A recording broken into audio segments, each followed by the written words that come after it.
yesterday, there's all kinds of drama that started unfolding with the Justice Department. Now, it's kind of interesting. There's been a wave of mass resignations. 6 senior officials of the Department of Justice have resigned because they were ordered to drop the case against Mayor Eric Adams. And for those of you who listened to Pam Bondi's press conference yesterday, where she was announcing that she was going to sue the city of New York, Kathy Hochul, Letitia James, the head of the DMV, over their non-compliance with Trump's immigration policies, there was a reporter that asked her, here's a question related to that. And also, as an aside, do you know why this case hasn't been dropped yet? And she said, I didn't know it hadn't been dropped. I'll look into it. And it's basically senior officials at this branch of the Department of Justice that are refusing to comply with the order. And they're getting a lot of praise from talking heads who are former, members of the DOJ who have worked in the same offices, who are saying, wow, they're really standing up to resistance. They're standing up for the law. The most high-profile resignation, the one you hear the most about, is probably Daniel Sassoon. She's the acting district attorney for Manhattan. And she basically said, I think the case is strong against Adams, and I would rather resign than pull the charges. What do you guys make of this? Do you think we're seeing New York pull away into a separatist state? I hope so. I hope they become their own country. I hope they go and join Venezuela or Cuba or China in their communistic, horrible, trash-filled, pee-smelling street ways. I am a former escapee of New York. I'm very happy I left the state. I don't like to, there's only so much I could play the victim card, so I don't want to play it too much. It was a servitude that I mind warped myself into believing was good for me, and I think most of New Yorkers are under this kind of hypnotic spell, understanding that the ritualistic abuse that they go through living in that city is somehow a benefit to them. It's such a psyop. It's absolutely crazy that once you finally get out of it, I'm in the beautiful state of Florida. I'm in one of the most wonderful places on the face of this earth, especially when it comes to the First Amendment and Second Amendment. But truly, this is interesting politicking, because you could see that this faction of the DOJ really wanted to go after Adams. And, the charges against Adams, they're mixed, specifically with the Turkish government involvement, especially with, the things that we hear about. Some of them just sound ridiculous. He took a flight upgrade, and that's what we're going after the guy for. Clearly, a lot of this is politically motivated. Clearly, they want to go after him because he wasn't playing ball with Biden's larger replacement policies of the American people. And now he looks like he's playing ball with Donald Trump, and he's probably going to be an informant. Let's be honest here. He's probably going to be complying with the DOJ, going after the New York government now, the Letitia James and Kathy Hochul and other people that we have our Attorney General of the United States pressing charges against. And I think this whole thing is extremely political. And I bet there's probably an inner story to the inner story that we're talking about here that we still don't even know about. Gothix, what's your take?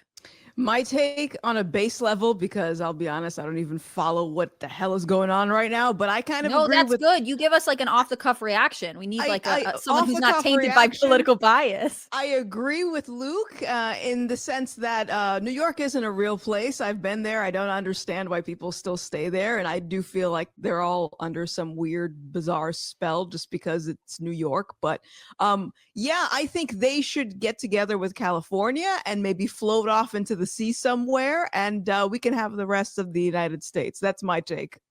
Yeah. The District of New York, the Southern District of New York, is often referred to as I think it's like the Solitary District of New York or something like that. Like, the office is known for basically operating on its own and pursuing its own agenda. And I think this is something you see a lot with complaints against District Attorney Alvin Bragg. You see it with the Attorney General Letitia James. There are a lot of people who feel as though New York views itself as more powerful than the federal government. And to be fair, it's a huge population. It's unique. Unlike some offices that are overseen by the DOJ, it has maybe more international conflict. There's a lot of crime and different types of issues it deals with.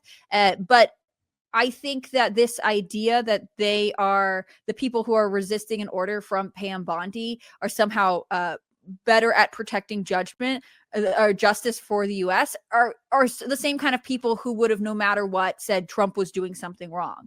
They are looking for a reason to make a spectacle out of resisting the Trump administration, and I don't know that this is the hill they should die on, so to speak. Yeah, this was an interesting kind of declaration by them, because they're essentially saying, no, the charges are real. They should stick. We should go after Eric Adams.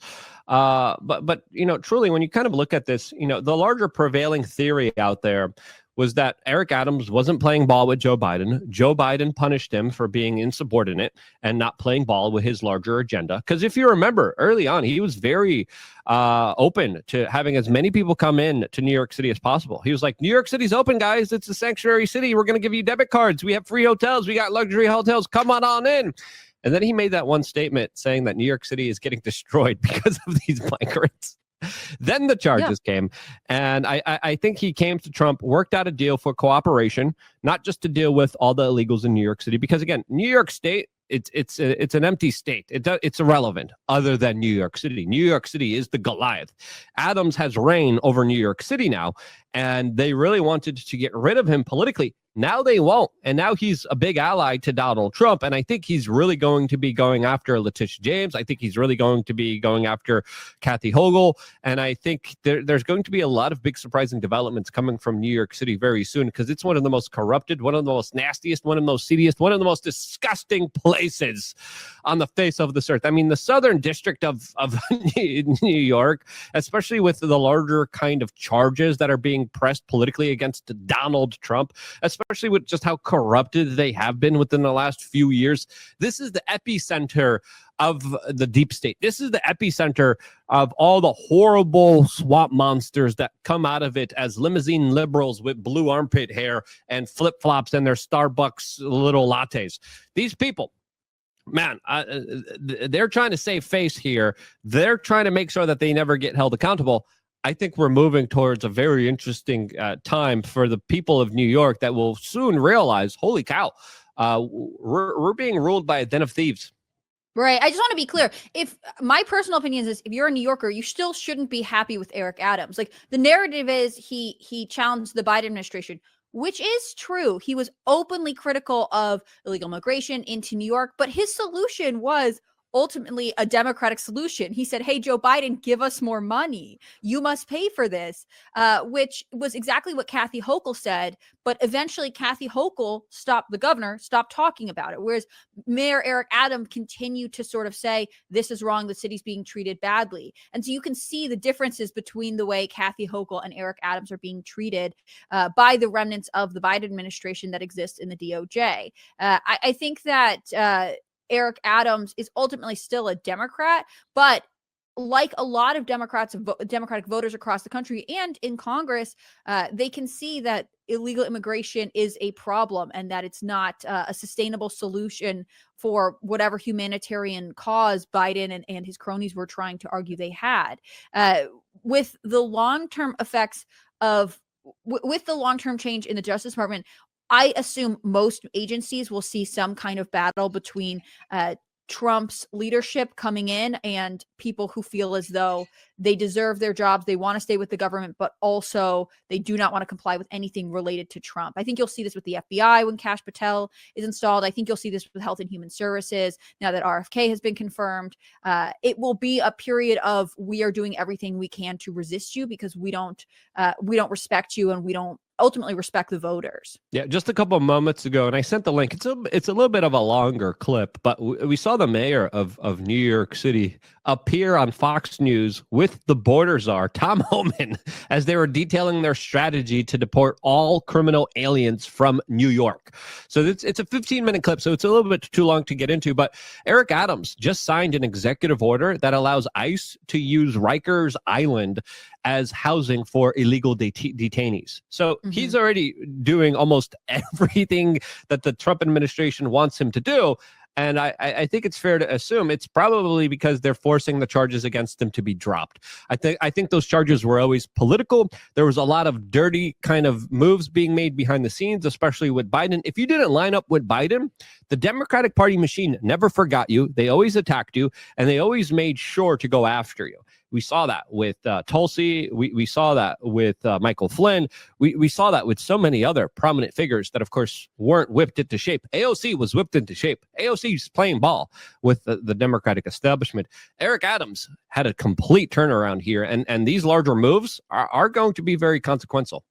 Yeah, I think long term you'll see that Eric Adams probably loses any kind of re-election race in New York City, to be realistic here, but I don't know that he will disappear from the public eye entirely. I personally feel as though there is a growing moderate movement in America of people who are saying, I don't necessarily identify as either party, but ultimately feel as though the federal government is abusive and does a disservice to the citizens. I mean, that's one of the reasons that DOJ, despite everything corporate media wants you to know about it, it ultimately has a lot of supporters. There are a lot of people who want answers about why the government seems to spend money, but also take yours, and you get in trouble. And when it loses millions of dollars, it doesn't matter.